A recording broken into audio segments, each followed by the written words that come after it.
Good morning, কেমন আছেন সবাই? রূপকথা নতুন একটি ব্লগে আপনাদেরকে অনেক স্বাগত জানাই। আজ থেকে ঠিক 1 বছর আগে এই 10ই ডিসেম্বর আমি এই নতুন চ্যানেলটি ওপেন করেছিলাম। একদম জিরো থেকে শুরু করেছিলাম, 0 সাবস্ক্রাইবার, 0 ভিউয়ার্স, আর সেখান থেকে আজ এখানে তোমাদের ভালোবাসায়।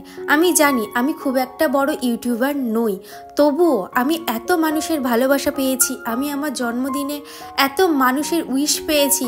সত্যি আমি এগুলো কখনো আশা করিনি, শুধুমাত্র সম্ভব হয়েছে আপনাদের ভালোবাসায়। আজ থেকে 1 বছর আগে 0 থেকে শুরু করে আজ এত দিদিভাইদের ভালোবাসা, সত্যি আমি নিজেকে অনেক লাকি মনে করি যে এত মানুষ আমাকে ভালোবাসে। অনেক দিদিভাইরা বলে, দিদিভাই তুমি যখন প্রথম ভিডিও আপলোড করেছিলে তোমার কত ভিউজ এসেছিল?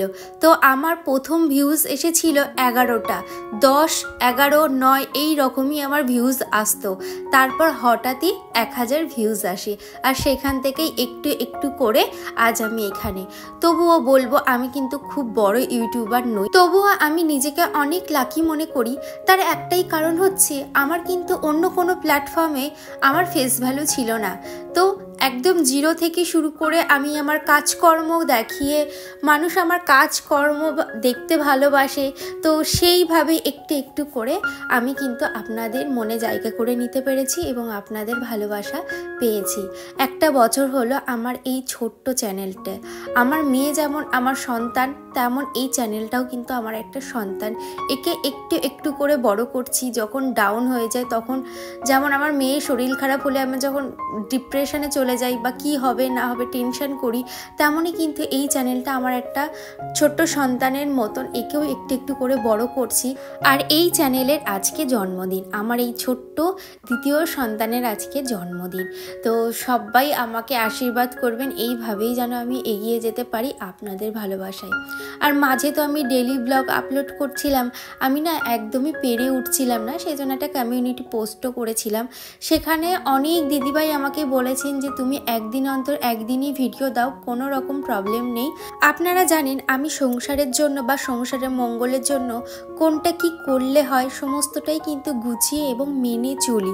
আমি জানি না এগুলো কুসংস্কার কিনা, আর কুসংস্কার হলেও আমার যদি তাতে ভালো হয় তাহলে আমি সেই কাজটা করতে রাজি আছি। তবে আমি সর্বদাই কিন্তু কর্মে বিশ্বাসী। আমি বসে থাকবো এবং সারাদিন আমার দিনটা ভালো কাটবে, বা আমি বসে থাকবো এবং আমার সুখ শান্তি সবটাই আমার সিকিউর হয়ে যাবে, এটা কিন্তু একদমই না। নিজের কর্মের ওপরে নির্ভর করে তোমার ভবিষ্যৎটা কেমন হবে। তো সেই জন্যই বলবো নিজের কর্মে এবং নিজেকে পজিটিভ রাখতে বেশ কিছু টিপস আপনাদের সাথে শেয়ার করছি, এবং যেটা আমিও করি। প্রত্যেকদিন সকালে উঠে কখনো এঁটো বাসন দেখতে না। আমি যেটা আগের দিনও বলেছিলাম যে রাতে কিন্তু এঁটো বাসন ফেলে রাখতে নেই, মেজে নিতে হয়। তেমনই সকালে উঠে যদি এঁটো বাসন দেখা হয় তাহলে শুনেছি দিনটা খারাপ যায় এবং নিজের কর্মে অনেক বাধা বিপত্তি আসে। আর এখন তো আমি সব কিছু ভাজাভুজির জন্য আগারোর এই এয়ার ফ্রায়ারটাই ব্যবহার করি। এটা যে আমার ভীষণ কাজে এসছে সে আর বলবো কি, কম তেলে যে এত সুন্দর ভাজা হয়ে যায়, সেই জন্য আমি এইটাই ইউজ করি সমস্ত রকম ভাজাভুজির জন্য। এবং কোনো রকম যদি রান্না করি তো সেটাও আপনাদের সাথে শেয়ার করব। দেখুন 10 মিনিটেই আমার কি সুন্দর অল্প তেলের ভাজা হয়ে গেল। আজকে করব কুমড়োর ভর্তা, সেজন্য কুমড়োগুলোকেও খুব সুন্দর করে ভেজে নিয়েছি। আপনারা যদি এই আগারোর এয়ার ফ্রায়ারটা কিনতে চান, ডেসক্রিপশনে আমার লিঙ্ক দেওয়া আছে, অ্যামাজন থেকে ইজিলি পারচেস করতে পারেন। আচ্ছা, এবার সেকেন্ড আসি, ভাঙা আয়নায় কখনো মুখ দেখতে নেই। শুনেছি ভাঙা আয়নায় মুখ দেখলে স্বপ্নগুলো নাকি ভেঙে যায়, সেজন্য আমি কখনো ভাঙা আয়নায় মুখ দেখি না, কারণ আমার কাছে আমার স্বপ্নগুলো ভীষণ দামি। থার্ড হচ্ছে, সকালবেলা ঘুম থেকে ওঠার পর যদি বন্ধ ঘড়ি দেখা হয় তাহলে শুনেছি কর্মে কোনোদিনও সফলতা পাওয়া যায় না। তো এই 3টে জিনিস অবশ্যই মেনে চলবেন। আশা করছি আপনাদের জীবনেও সুখ শান্তি এবং কর্মে আয় উন্নতি বৃদ্ধি পাবে।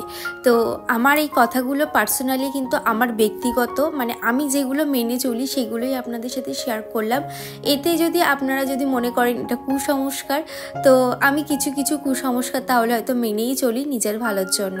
তবে আমি এখনও বলবো, বসে বসে কুসংস্কার মেনে চলার থেকে কর্ম করে যদি কিছু নিয়ম পালন করা যায় তাহলে সেটাই বেস্ট। সুস্মিতা আমাকে কমেন্ট করেছে, বাচ্চা এখন ছোট, একা সংসারে যে কতটা কষ্টের হয় আমরা ঠিক জানি, তুমি কিন্তু এখন একদিন অন্তর একদিন ভিডিও দাও, তা না হলে তুমি তোমার নিজের শরীরটা খারাপ করে ফেলবে।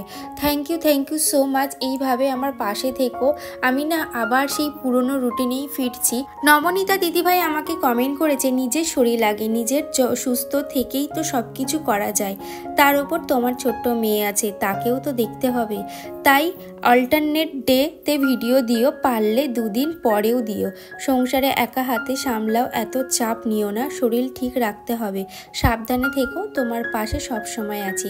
Thank you so much. এইভাবে আমার পাশে থেকে। আর ইউটিউব সম্পর্কে যেই ডিসিশনটাই আমি নিই না কেন, সেটা কিন্তু সবার আগে আপনাদেরকে জানাই।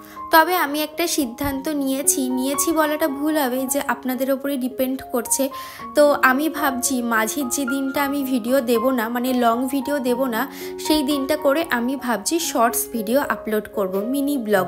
ওই দিনটাতে, মাঝের একটা দিনটাতে আমি কি করছি, আমি কি রান্না করছি, মাম্মামের অ্যাক্টিভিটি, আমি কি মানে আমার সারাদিনের কাজকর্ম একটু করে ওই শর্টসের মাধ্যমে আপলোড করব। আপনারা কি দেখবেন? অবশ্যই কমেন্টে জানাবেন।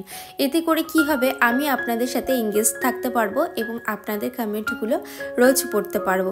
সেই জন্যই ভাবছি এই মাঝের একটা দিন শর্টস দেব, মানে একদিন শর্টস দেব, একদিন লং দেব, এরকমভাবেই আপনাদের সাথে আমার লাইফস্টাইলটা শেয়ার করব। আপনারা কি দেখবেন? অবশ্যই কমেন্টে কিন্তু জানাবেন।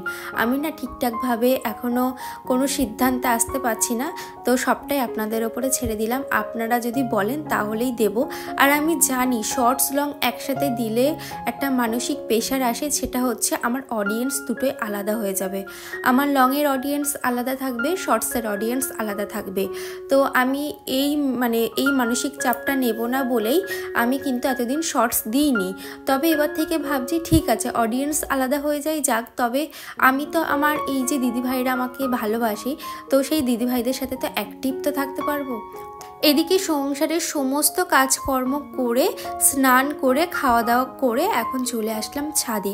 নার্সারি থেকে যে গাছগুলো এনেছিলাম সেগুলো সমস্তটাই খুব ভালোভাবে আমি টবে বসিয়ে দিয়েছি। আর এদিকে একটু মাটিগুলোও না একটু হালকা করে দিচ্ছি। তাহলে চলুন আজকের মতন এত দূরে, টাটা।